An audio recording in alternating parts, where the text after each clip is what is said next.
Hey guys, my name's John Singleton. I'm head coach of the program. We are here in Barcelona in Studio CrossFit, and today we're going to be taking you through some tutorials. We're going to be looking at rope climbs. I'm very lucky to have Reka Morgan with me. Hi. And in essence, what we're going to be doing is showing you the technique that we use in order to best get up the rope and get down the rope. Now, rope climbs might seem like one of the simple things in CrossFit, but just like anything, technique can really help your performance.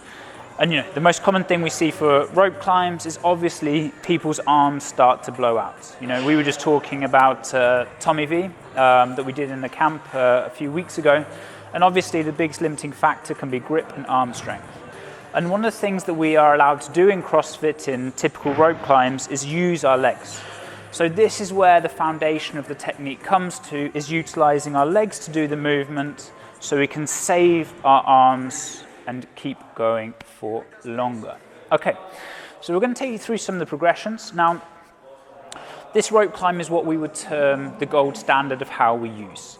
There are certain principles that you need to adhere to that make the rope climb efficient and good, and some of the other things that are more of a style aspect. So, for example, the type of the position of the foot can be modified slightly, but taking the feet high, for example, as a principle, can't be. So I'll try and help guide you through those things as we carry on through the tutorial. So the first place we are going to start is with the jump and hold. So we're going to get Reka to demonstrate this, and in essence, the big thing we want to see is that Reka is going to be standing by the rope, and she's going to be standing from underneath, just like our other ideas, because if Reka were to jump from back here, it would start to create momentum and swing on the rope, whereas when she jumps from underneath, there's obviously not that swinging momentum. So Reka's just going to go under the rope and just literally jump and hang. Good. And we're going to do three times.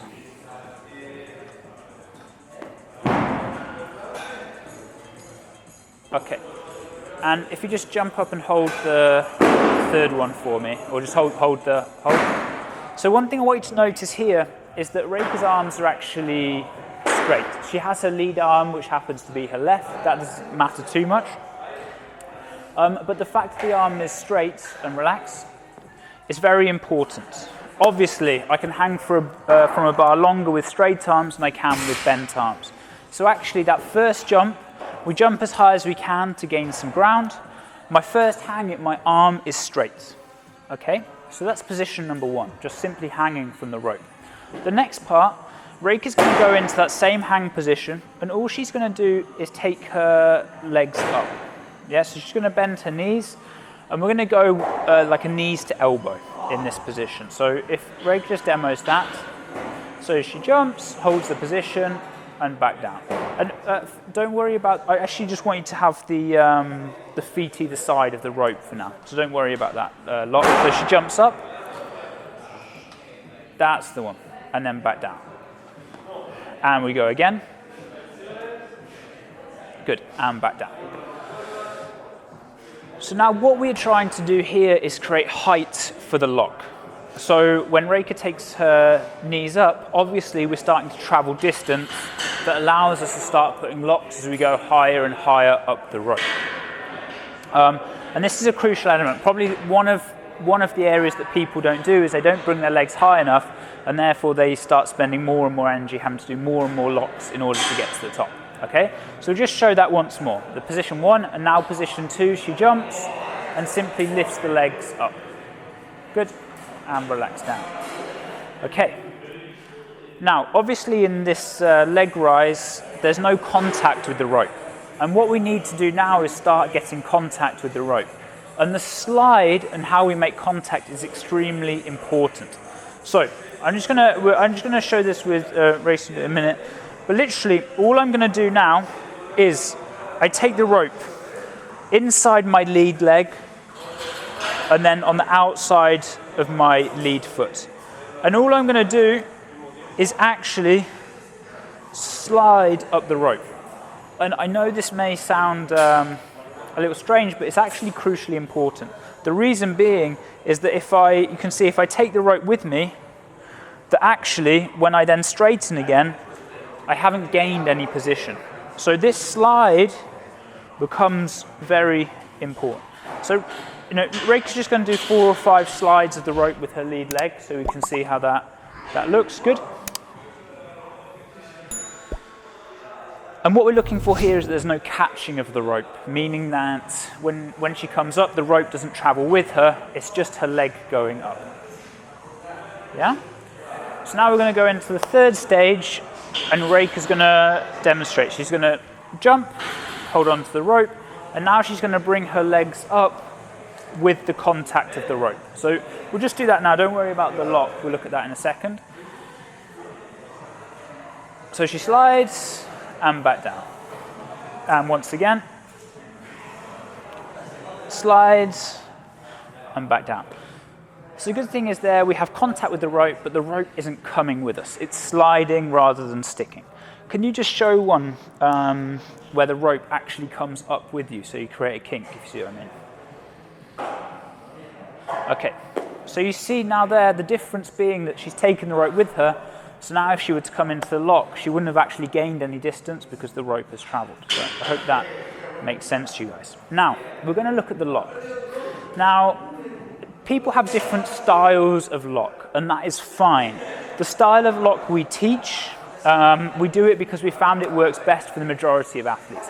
Some of our athletes used it slightly different styles, however, large majority use this, and this is the way we start coaching. So, you don't need to worry about the jump for now, you can just take your hands up. So Reika's going to slide her lead foot up, like so, and what's going to happen is the non-lead foot is going to come underneath, and she's going to use that as a platform in order to secure. Exactly. So she's now got this solid platform. You can see this is the lead foot. The non-lead foot has then come around and secured it, and we have a tight grip here. This tight grip is obviously important because if it's not tight, when she puts pressure, the rope will slide. And just relax. So for this drill, this lock is extremely important that you're comfortable because obviously when you're climbing a rope, it can get scary. You get worried about the height. You're worried about your arms. And so making sure that you're comfortable with the lock is extremely important. So we're just going to practice that a few times. She's just going to demo one more.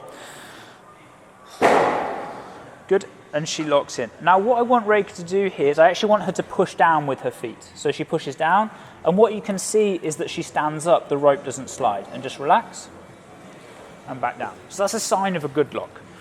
What Reika's going to demonstrate now is a loose lock, and you guys will see what happens is that when she presses her feet, actually the feet slide down the rope instead of her body going up. So we'll just take a quick look at that. And if she presses, you can see that the rope slides. Yeah? So this, again, is an extremely common error. People are trying to climb the rope. They feel like they've secured their foot, but then when they press, the rope slides, and they keep sliding down. And if this is you, spending a bit of time understanding the lock, getting comfortable with the lock is very important. And you can do this from floor height. You can even grab a bench over to give you a bit more distance, but practicing from the floor is also fine. Okay. So now we're going to put the jump, the slide, and the lock together. Yeah, this is the first 3 parts. So Reika's going to jump, slide the leg up, lock the feet, and she's going to be almost at the point where we start to progress, but not quite, and I'll show you why in a second. So Reika jumps up, comes through, and now, exactly, she's taken that bottom foot up and around, and she's got her tight lock. So now we're in the position to do what we call the turnover. Now, a lot of people forget this because in this position, it's very actually hard for Reika to stand up. So she needs to do one more movement. Just relax. So right now, the rope was in front of the body.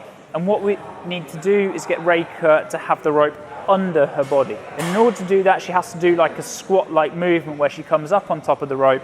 From that secure position, she can then stand and start to climb. Yeah, so this is a crucial element that a lot of people don't manage to put into practice as well. So Reika's going to now show this first part. So she jumps, slides, locks, and now do what we call a turnover. So now you can see that actually the rope is underneath her body, and from this position she can then stand up and back down. And the key thing there is that the rope stayed in position. It didn't slide down, and therefore all the work that she had done in order to get to that position paid off. Yeah? So with these techniques, so you jump, slide, lock, what we call secure, then stand up, she will then be able to start ascending the rope in quite a relaxed way. And what you've noticed, we haven't really used the arms very much. All that we've been focusing on is getting the legs into the right position. We've used our core to bring the knees up, secured and stood up. So our hands are actually relatively free and relatively loose. If you just show, we're just going to go for one demo to the top, just so people can have a quick look.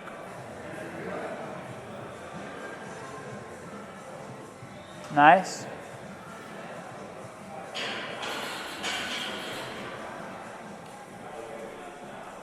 Okay. So there we have our ascent. Now obviously, when we're at the top, we've then got to start thinking, how do we come down the rope? And if I've done all this work with my legs to get up to the top, but then when I start coming down, I'm kind of like holding on, because I'm a bit scared of the descent, I'm obviously going to start to blow out my arms. So what we have to do, and again, there's various styles that people can use, from kind of this J-hook to Spanish wrap. The technique can vary, but the principle is important, that we have a contact that allows us to break slightly and we can slide down the rope. Now there are examples, Froning obviously became, after his kind of rope climb failure, I think like 2010, I'm probably misquoting that, but around 2010, he then came back the next year and became like the gold standard of rope climbs. His descent, his rope climbing is excellent. And if you watch his legless rope climbs from one of the invitationals, you'll see his descent from the top almost lets go, but he just has contact with the legs in order to have some contact. Now, the more contact you have, the easier it is to control the descent.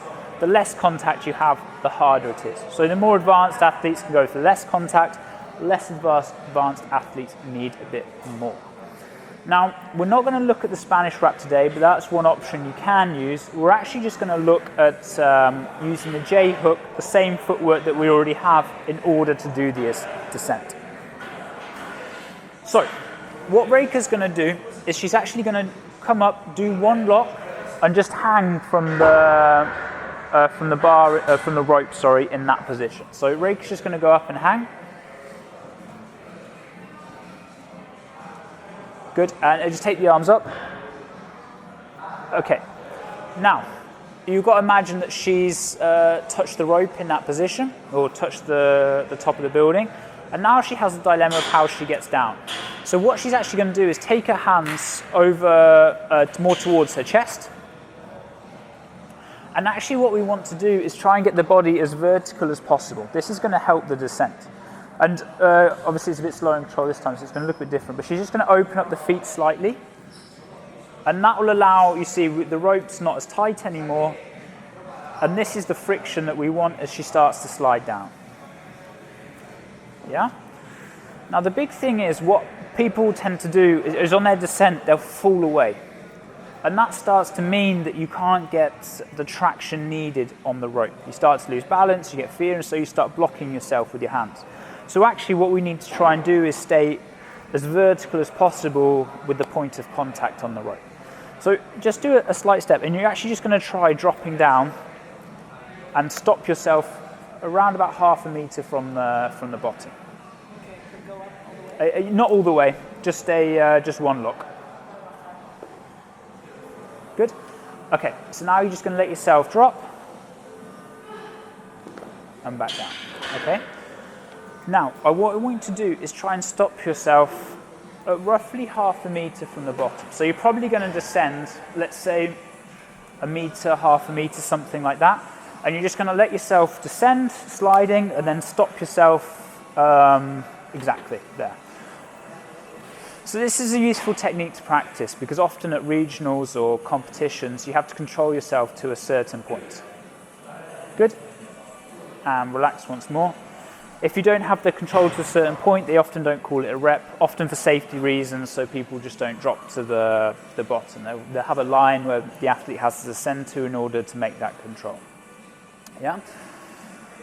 So we're now going to look at one more rope climb. Reika's going to ascend. She's then going to descend the rope. And on the descent, what we want to try and find is that the arms are still relaxed, but we're using those points of contact by opening up this J-hook position in order to let her move down a bit slowly, in a bit more controlled way. So Reika's just going to hop up to the top. Good. Nice. Okay, now she starts to ascend, and you see the rope starting to slide between the feet, and she relaxes down. Okay? So, give the fist bump. Yeah? So this is our rope climb, both the ascent and the descent. One thing that's most important on the way up is that we make sure that we secure a nice footlock and use our legs in order to stand so we can save our arms. On the descent, we're using the contact with the rope in order to slow ourselves down and control, rather than just using our hands and blowing out the arms to come down. So, I hope you found this tutorial useful. If you have any questions, put them in the comments below. If you like the tutorial, we're going to be bringing you lots more content, so you can hit the subscribe button. Thank you all for watching.